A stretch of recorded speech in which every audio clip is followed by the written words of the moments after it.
मैं संविधान हूँ, संविधान आजाद भारत का, भारत दैट इज इंडिया, यानी राज्यों के संग भारत गणराज्य का।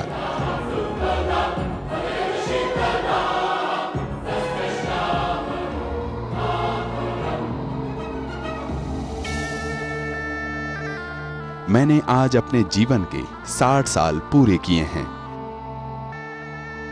एक व्यक्ति के जीवन में 60 साल भले ही लंबा वक्त होता है, लेकिन एक राष्ट्र के इतिहास में ये वक्त एक लम्हे की तरह होता है। ये लम्हा मेरे साये में गुजरा है। इस बीच कई पीढ़ियां गुजर गईं। आजादी के परवानों ने मुझे आकार दिया, तो देश के नवनिर्माण में लगे सिपाहियों ने मुझे पाला पोसा और मुझे विस्तार दिया। हम भारत के लोग मेरी ताकत हैं। किसी संविधान सभा की बंद चार दीवारी में मेरा जन्म नहीं हुआ था। मैंने अपना रूप, आकार और अपनी ताकत कश्मीर से कन्याकुमारी और सिलचर से सौराष्ट्र तक आवाम की इच्छाओं, आकांक्षाओं से हासिल किया था।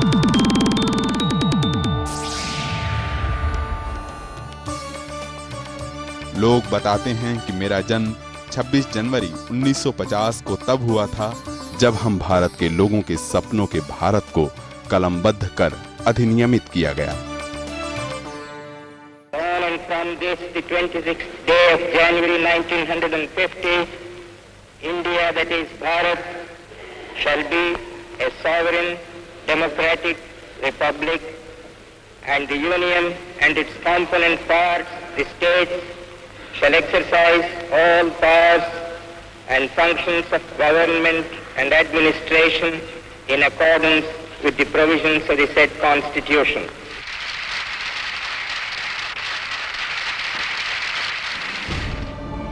सन 1922 का वो वक्त जब भारत का राजनीतिक भाग्य भारतीय स्वयं अपने हाथों गढ़ने की दिशा की ओर निर्णायक तौर पर बढ़ने के संकेत दे रहे थे। उसी वक्त एक नंगे फकीर ने साफ कर दिया था कि स्वराज्य ब्रिटिश पार्लियामेंट की भिक्षा नहीं होगी। यह भारत की स्वयं की गई घोषणा होगी। यह भारत के लोगों की इच्छा की घोषणा का विनम्र अनुमोदन होगा। जैसे हर सभ्यता की कहानी नदी किनारे आकार लेती है, वैसे मेरा सफर भी दरिया रावी के तट से 1929 में तब शुरू हुआ था जब आजादी के एक मंचले ने देश के नाम स्वराज्य का संकल्प लिया था। सन 1935 में जब अंग्रेजों ने भारत शासन अधिनियम की घोषणा की थी, उसी वक्त भारत के भावी प्रधानमंत्री ने हुंकार भर कहा था, स्वतंत्र भारत का संविधान बिना बाहरी हस्तक्षेप के ऐसी संविधान सभा द्वारा बनाया जाना चाहिए जो वयस्क मतदान के आधार पर निर्वाचित हो। भारतीय संविधान की सबसे बड़ी उपलब्धि ये है कि पिछले 60 साल से ज़्यादा वो अक्षुण्ण रहा है, चलता रहा है, और जो देश के सामने बहुत सारी समस्याएं आई, बाह्य आक्रमण की, आंतरिक डिस्टर्बेंसेस की, उन सबको संविधान के अंतर्गत बगैर संविधान को ताक पर रखे हुए उनको सुलझाया गया। देश के आजाद होने से पहले मुझे अस्तित्व में लाने की तैयारियां शुरू हो गई थीं। मैं आजादी की लड़ाई के दौरान ही रूप आकार ग्रहण करने लगा था। भारतीय गणतंत्र का संविधान राजनीतिक क्रांति का ही नहीं, बल्कि आजादी के सतत संघर्ष का परिणाम था। हम इस कारण से इस संविधान को तैयार कर पाए क्योंकि इसके पहले 100 साल का संघर्ष रहा था। 100 साल का नहीं, कोई 75 साल का संघर्ष रहा था, जिसमें कि हम अपनी राष्ट्रीयता के जो सिद्धांत हैं और जो पहचान है उसको, उसकी पूरी जानकारी हमने ली कि जो भी जात के हो आप, जो भी धर्म के हो आप, नास्तिक हो या नहीं, यदि आप अपने को हिंदुस्तानी समझते हो तब आप हिंदुस्तानी हो। मेरा स्वरूप पिछले 2 शताब्दियों से एक बात में भिन्न था कि अन्य दस्तावेज साम्राज्यवादी शक्तियों द्वारा लादी गई थीं, लेकिन गणतंत्र का संविधान लोगों ने प्रभुता संपन्न संविधान सभा में समवेत अपने प्रतिनिधियों के माध्यम से स्वयं बनाया था। मुझे कुछ लाभ और भी थे। मसलन दुनिया के पहले लिखित संविधान को बने हुए 100 साल से ज्यादा का वक्त बीत चुका था, लिहाजा अनुभवों का अच्छा खजाना मेरे निर्माताओं के पास था। बहरहाल 9 दिसंबर 1946 से मेरे निर्माण की शुरुआत हुई और तकरीबन 2 साल 11 महीने और 17 दिन की कड़ी मशक्कत और लंबे विचार विमर्श के बाद 284 प्रतिनिधियों के हस्ताक्षर के उपरांत मैं अस्तित्व में आया। मेरे निर्माण में उस वक्त दुनिया में मौजूद तमाम लिखित अलिखित संविधानों के अनुभव काम में आए थे। संयुक्त राज्य अमेरिका, ब्रिटेन, फ्रांस, आयरलैंड और जर्मनी जैसे देशों की लिखित और अलिखित संविधानों को खंगाल कर मेरे निर्माताओं ने मुझे रूप दिया।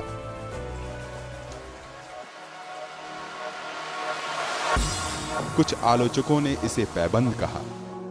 मैंने कहा, अगर पैबंद है भी तो खूबसूरत है। तो ये कहेंगे कि ये एक प्रोग्रेसिव अप्रोच था कि आपके हिंदुस्तान ने एक तरह से अपने को इंसुलेट करके कॉन्स्टिट्यूएंट असेंबली ने कॉन्स्टिट्यूशन नहीं बनाया, बल्कि कॉन्स्टिट्यूशन देखिए, क्योंकि हमारा जो नेशनल मूवमेंट था उसमें एक इंटरनेशनल पर्सपेक्टिव था, इंटरनेशनलिस्ट पर्सपेक्टिव था फ्रीडम स्ट्रगल में। तो उसको देखते हुए अगर आपने एक ऐसा कॉन्स्टिट्यूशन बनाया जिसमें और कॉन्स्टिट्यूशंस की अच्छे जो पहलू हैं उनको लिया, तो वो तो एक वो अपने, मैं समझती हूँ अपने हिसाब से वो तो अच्छी चीज़ थी। अपने आलोचकों को ये जवाब देने में मेरे 60 साल की यात्रा अनुभव का बड़ा भारी योगदान रहा। दरअसल इतिहास के जिस संधि काल में मेरा जन्म हुआ, उस दौरान कई देशों ने स्वतंत्रता पाई थी।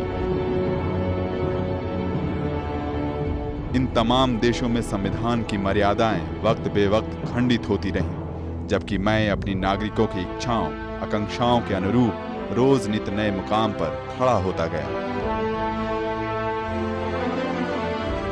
मेरी प्रस्तावना ही मेरा दर्शन है।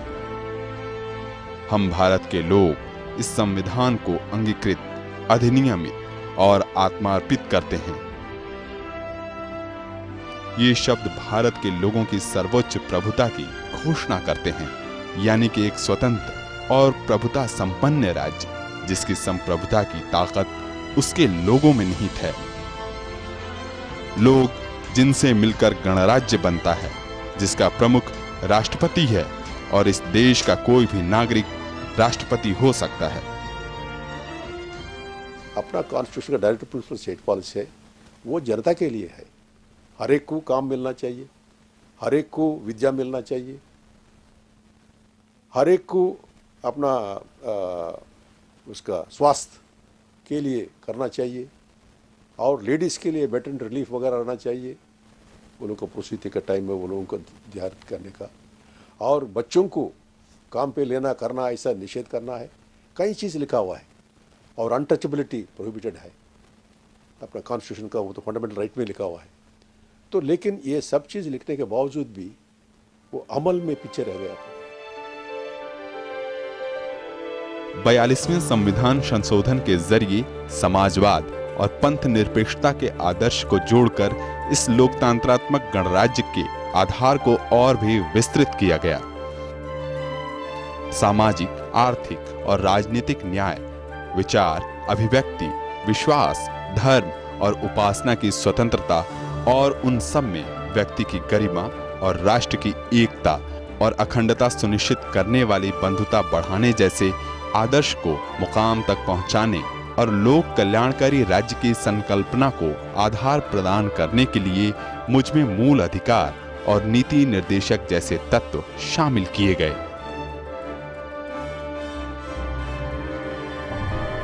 मेरा जन्म तो हो गया था, लेकिन एक राष्ट्र भारत के निर्माण की प्रक्रिया अभी शेष थी। लिहाजा गृह मंत्री वल्लभ भाई पटेल के नेतृत्व में पहले देशी रियासतों का भारत संघ में विलय और बाद में 50 के दशक के उत्तरार्ध में शुरू हुई राज्यों के पुनर्गठन की प्रक्रिया। गोवा, मणिपुर, पौंडीचेरी जैसे राज्यों के भारत संघ में विलय ने देश के मानचित्र में भारी बदलाव किए। ये प्रक्रिया हाल तक झारखंड, उत्तराखंड और छत्तीसगढ़ के निर्माण के बाद भी खत्म नहीं हुई है। अब भी देश में तेलंगाना और हरित प्रदेश और गोरखालैंड जैसी मांगे बरकरार हैं।